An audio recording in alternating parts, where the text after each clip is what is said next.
The relationship between South Africa and the US may have gone in a completely new direction that none of us saw coming. Here's why. The United States decided to extend the AGOA agreement, which includes South Africa. Now, many South Africans are celebrating this because, after all, it's really good news for our industries and particularly our exports to the United States, who remain a crucial trade partner. However, what a lot of people might not have realized is that while this does provide short-term good news, it does come with a very important deadline. And that specific deadline happens to coincide with another crucial deadline, which is that of two South Africa-US Bilateral Relations Review Acts, both of which are actively being viewed in Congress as we speak. Now, when we take a look at AGOA, together with this, it appears as if the Americans might have an overall strategy with which they are attempting to address the feud with South Africa and specifically the ANC. And in this video, what I really want us to do is connect these dots and really try to understand where South Africa stands in the eyes of the US, but also how America might be looking to approach South Africa and the ongoing tension going forward. Now, before we get started, could I please remind you to subscribe to the channel if you haven't already? It's free to do, and all you've got to do is click on that subscribe button below the video. Furthermore, if you would like to enjoy some additional perks and support the channel, you can do so by becoming a Power Club member. All you have to do is click on the join button below. Now let's get started. So the most logical place for us to begin is by discussing the AGOA extension that the United States decided to implement just a few days ago. So in this Business Tech article, it explains how there is this gift to South Africa, which is of course the AGOA extension. However, it does come with a very important deadline. So as explained here, the extension of the African Growth and Opportunity Act to 2028 does not guarantee that South Africa will continue to benefit. Changes can be made to the list of participating or qualifying countries before January 2027. And so, yes, South Africa is included. However, until January 2027, the Americans can decide how they want to continue. Should they keep South Africa in AGOA or kick them out? So the extension is also not yet final, says Agribiz chief economist Wandile Sihlobo, as at least two more steps remain before it crosses the finish line. And I think it's so important for us to note this because a lot of people already seem to have jumped the gun and believe that the AGOA extension is concrete, final, irreversible. So according to Sihlobo, because of the last few steps that need to take place, it may be slightly too early to celebrate, but he still described the outcome of an extended AGOA as likely. For now, a likely renewal of AGOA with South Africa's continued inclusion is a positive step for agriculture and to continue to compete on the same level as other key agricultural exporters to the US market. The amended bill simply extends the AGOA program as it stands until the end of December 2028. No other changes were made. This means that all current 32 African countries remain included in the program, including South Africa. For South Africa's farming sector, the American market is important, accounting for just over $500 million in exports a year, which is about 4% of total agricultural exports of about $15.1 billion. While the figures may appear small, it is critical for specific producers, particularly raisins, table grapes, citrus, nuts, and wine, among other products. The program's benefits should also not be discounted given the 12.5% tariff that has recently been imposed on the country through the US Trade Office's slave labor investigations. Without AGOA, South African products exported to the US would typically face an additional tariff of around 3% on top of the new tariffs, Sihlobo said. This would bring the total tariff to around 15.5%, putting local exports at a disadvantage against competitors in the American market such as Chile and Peru. Thanks to its inclusion in AGOA, these exports are on even footing with these nations. Still, trade union Solidarity warned that South Africa's AGOA status could still change.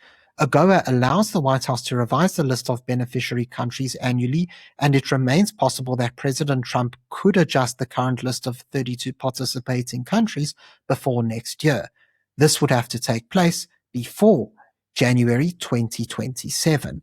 And so, as mentioned before, January 2027 is the big due date. But while it is a crucial due date for the AGOA agreement, it also happens to be a crucial deadline for another key piece of legislation. Now, the piece of legislation I'm talking about is actually two separate pieces of legislation, which are the House and the Senate's US-South Africa Bilateral Relations Review Acts. Now, the reason why I'm bringing this up is because if we take a look at the calendar for the US Congress, we see how after a general election for the US House of Representatives, a new Congress convenes at the beginning of the following January, usually on January 3rd for a 2-year term. Now, why am I explaining this? I'm explaining this because the current Congress started on the 3rd of January 2025, and it was after this that both of the South African pieces of legislation were introduced to Congress. Now, because Congress works on a 2-year term, it only has until the 3rd of January 2027 to actually pass both pieces of legislation into law. And so ultimately, both AGOA and the Bilateral Relations Review Acts have deadlines in January of 2027. But with this in mind, well, where are we when it comes to the status of both of these pieces of legislation? So let's start by taking a look at the US-South Africa Bilateral Relations Review Act introduced in the House of Representatives by Ronnie Jackson. So this was the first piece of legislation, and as you can see, it's only in its introduced phase. It still has to be passed in the House in a vote. It then has to be sent up to the US Senate and passed over there before signed off by the president, in which case it will finally become law. But if we take a look at the actions that have been taken so far, we see how this was, first of all, introduced in the House and then referred to the Committee on Foreign Affairs.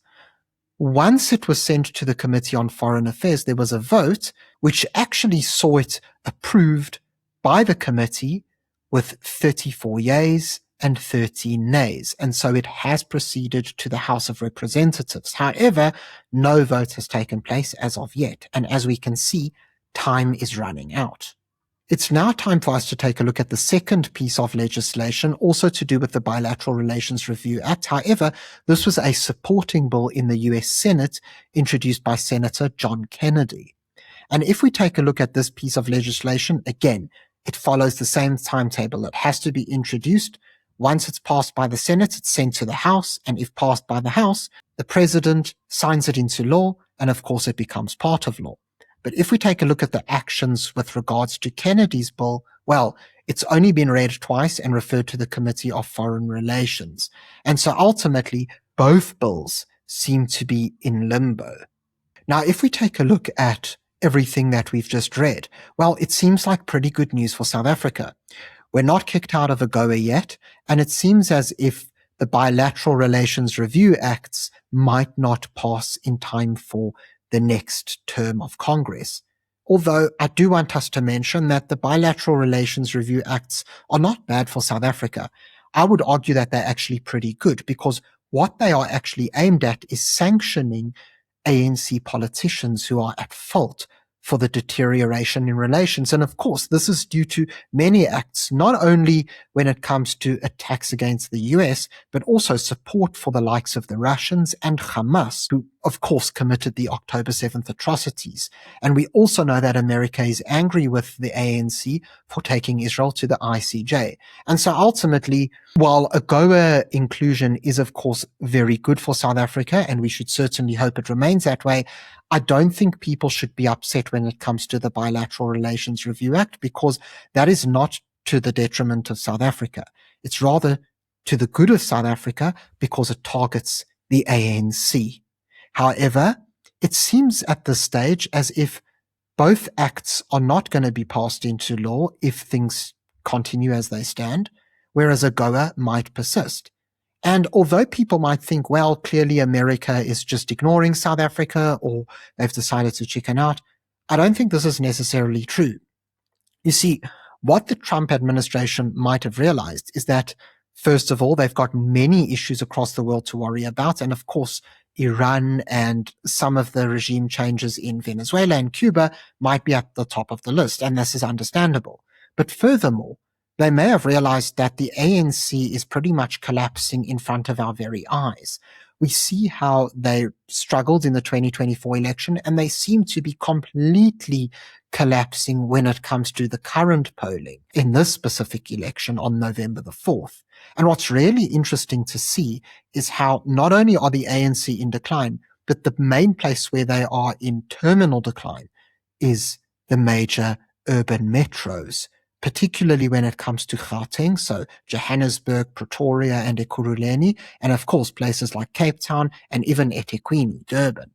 And ultimately, in South African elections, we need to remember that not only are the highly urbanized provinces like Gauteng, KZN, and the Western Cape, where the bulk of the population resides, but we also know that it is within the big cities that the bulk of the population resides. And of course, it has the biggest population growth rate, with many people from rural areas moving to the cities in search of work opportunities. Ultimately, because the ANC is collapsing most rapidly in the cities, this shows us that they are probably going to get absolutely destroyed in the 2029 general election.